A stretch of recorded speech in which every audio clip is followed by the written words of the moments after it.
This summit focuses on Asia's future. And among the many trends that we observe in our part of the world, one bears watching, and that is how quickly it is digitalizing. I mean, if you consider in ASEAN alone, with a population of 660 million, already more than half, about 350 million, are digital users, and 60 million of them added just during the course of the pandemic. That is how fast the landscape is changing, how many people are coming on board. And so in the time that we have, I'd like to focus on the topic of trust in the digital age, and more specifically, how digital trends have placed increasing strain on the trust ecosystems that support our societies, and what steps we might take to address this. The last decade has seen a global decline in trust across nearly all institutions, including governments, the media, and corporations. The 2021 Edelman Trust Survey showed that pandemic-related fears and misinformation have accelerated this process. Globally, trust in all sources of information has dropped to record lows, with the largest loss accruing, unfortunately, to governments. The consequences of this are nothing short of dire. Most recently, we have seen the rise of anti-vaxxer movements. But even before the pandemic, pervasive cynicism towards government and media institutions had profoundly changed the world we live in. It fueled the rise of populist movements worldwide, fed the growth of conspiracy theories such as QAnon, and precipitated era-defining events such as Brexit. What has caused this loss of trust? It would be simplistic to pin all the blame on technology, but there is no denying that digital trends have exacerbated pre-existing issues, deepened, or even created new fault lines in society. Social media has made it possible for millions of people to live almost exclusively within their own echo chambers. In these silos, fringe views are not just insulated from criticism, but can reinforce each other, become an alternate truth that people can believe in. Online anonymity and the power of virality have allowed falsehoods to spread faster than regulators can address them. At the same time, online scams are a growing problem. We also see emerging technologies such as deepfakes and the AI-generated content being employed to deceive those who are taken in by their hyper-realism. Unfortunately, internet culture does not always bring out the better angels in us. When interacting with those we disagree with on social media, we are often tempted to resort to performative name-calling and virtue signaling that prevent good faith discussions and create a cancel culture that deepens social divides. Left unchecked, the erosion of trust across societies will have dangerous consequences. If we, as societies, cannot agree on a bare minimum of common, shared facts, policymaking will be impossible. This infrastructure of trust is vital to public discourse and proper debates on issues that matter. It does not mean that we cannot disagree, nor we will not challenge each other's views. But it is a different situation altogether if arguments are advanced purely to stir up negative emotions and distort or even disregard facts. Genuine discussions will fade away to the detriment of society. Fusion and distrust will be the order of the day. Against such a backdrop, how can we establish and protect an infrastructure of trust in our societies? There are no ready playbooks to copy, unfortunately, but there are pockets of good examples that are worth emulating. The first is to try our very best to maintain effective government communications. In a fragmented and highly contested information space, this is much easier said than done. as a bedrock factor, we should be honest in our communications with the public. Information must be released and updated quickly before fake news has time to take root and embed a misleading narrative. We have to reach out to people where they are, on platforms they are most comfortable with using, and not where we have been used to communicating. We will also have to cater our communication strategies to different groups of people who have varying levels of digital literacy and will prefer to consume information in diverse formats and languages. To illustrate this, one attempt by the Singapore government over the course of the COVID-19 pandemic was to push out regular updates on official government websites and social media, such as the gov.sg WhatsApp channel. We never used it to a very large extent, but at the height of the pandemic, we all relied on it for daily updates of what was happening, to share with our friends what measures we have to take ourselves in support.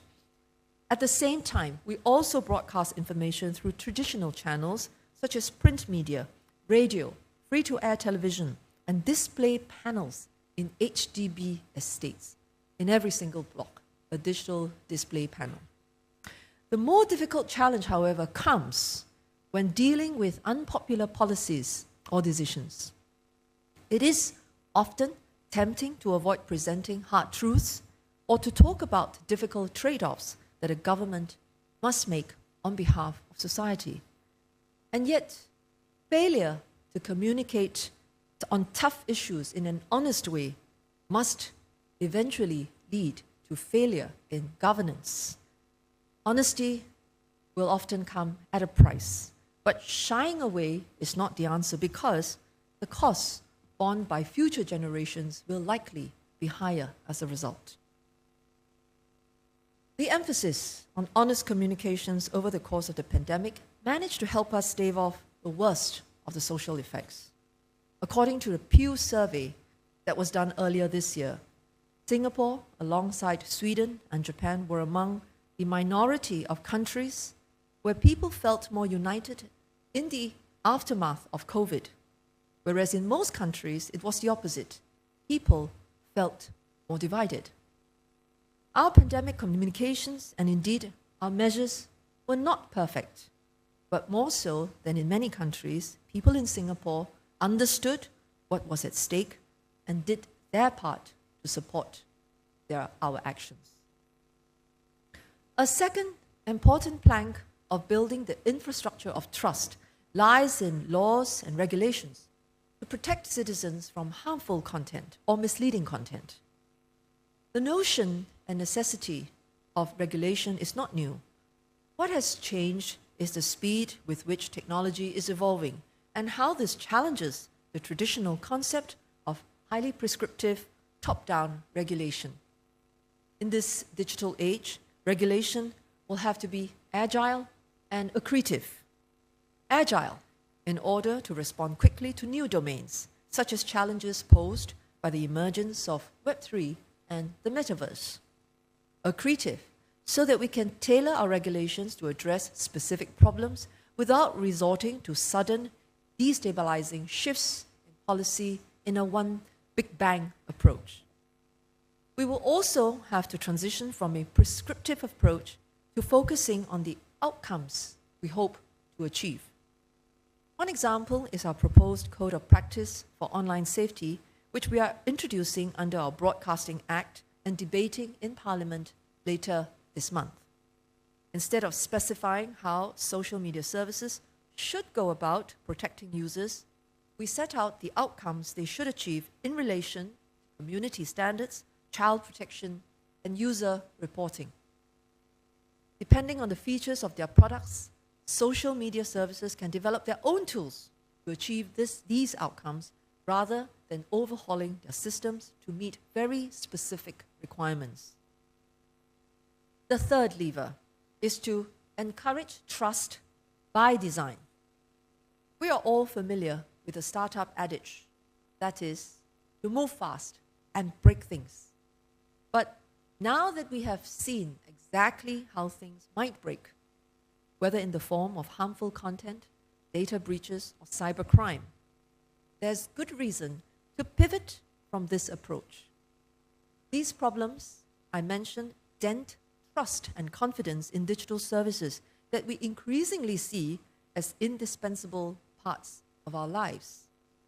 It has hence become critical for data and system owners to integrate safety and security as key priorities at the design stage of their services so that users are protected from the outset. If we fail to do so, the level of distrust and the lack of confidence, I think, will eventually cause people to hold back from engaging digitally and decide that they don't want the risks that come with it. A good example is how our banks in Singapore have introduced a kill switch for customers to freeze their bank accounts if they suspect their accounts have been compromised, as well as a deliberate delay in activation of certain changes to stymie fraudulent insertions of personal details that are false by bad actors. I also challenge all of us to consider how to incorporate society as well as inclusion by design into our services. Building a trusted digital space is about more than legal rules and community standards. It is also about giving people the time and the tools to grow their confidence.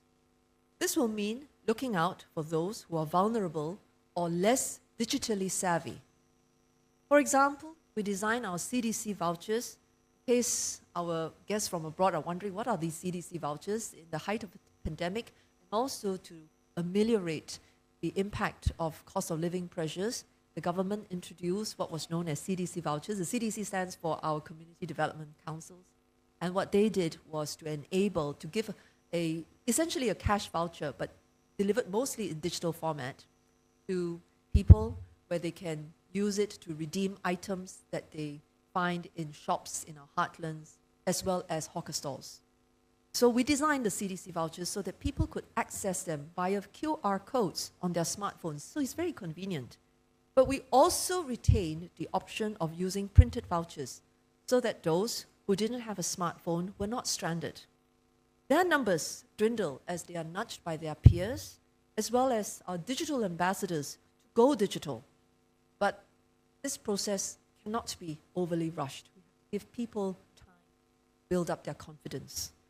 This ethos of inclusivity is not something government can compel after the fact. Yet, it will have to be baked into the design of services that corporates deliver or make available to their customers. It is also important to note that we can harness the power of digital to build trust. We recently launched our National Digital Trust Center to lead our R&D efforts for trust technologies, such as privacy-enhancing technologies and trustworthy AI. We have developed AI Verify, an AI governance testing toolkit that allows organizations to be transparent about their AI systems and build trust with their stakeholders. GovTech has developed Open Certs and Trade Trust. These are platforms that leverage blockchain technology to allow for decentralized verification of documents and certificates. The point is not to see digital as the enemy only, but to leverage its power to strengthen our infrastructure of trust. To put in place the building blocks I talked about, the government has to play a central role, as it is ultimately responsible for the safety of its citizens, whether offline or online. There are no shortcuts or easy workarounds, and we will have to put in the hard work to maintain our trust ecosystems, even as the technologies evolve. Yet, any single government on its own cannot hope to address the complex global issues thrown up in the digital domain. It is necessary and beneficial for governments to partner with companies and civil society to develop solutions. We carry out extensive consultations with tech companies, citizens, and researchers when developing our regulations. We also started the Digital for Life movement last year. This initiative brings together Singaporeans from all walks of life to embrace lifelong learning and encourage all of us to co-create solutions to digital challenges. Apart from collaboration across sectors, Collaboration between governments is also critical. We must work together to share experiences and best practices as the digital domain and its challenges cut across state boundaries. In fact, digital, especially in cybercrime, no state boundaries, no geographical boundaries are respected at all. Collaboration will therefore allow us to build consensus on what is needed for a trusted online space and collectively set rules of the road for an increasingly contested domain. To conclude, digital technologies left on their own can threaten to erode the infrastructure of trust which undergirds our societies, deepening divides and hobbling government. But if we adopt a collaborative mindset and a nimble approach to policy making, we can go beyond mitigating this threat to using digital to reinforce trust in government, in our institutions, and in each other. This is the hope we must have and the future we must try to build.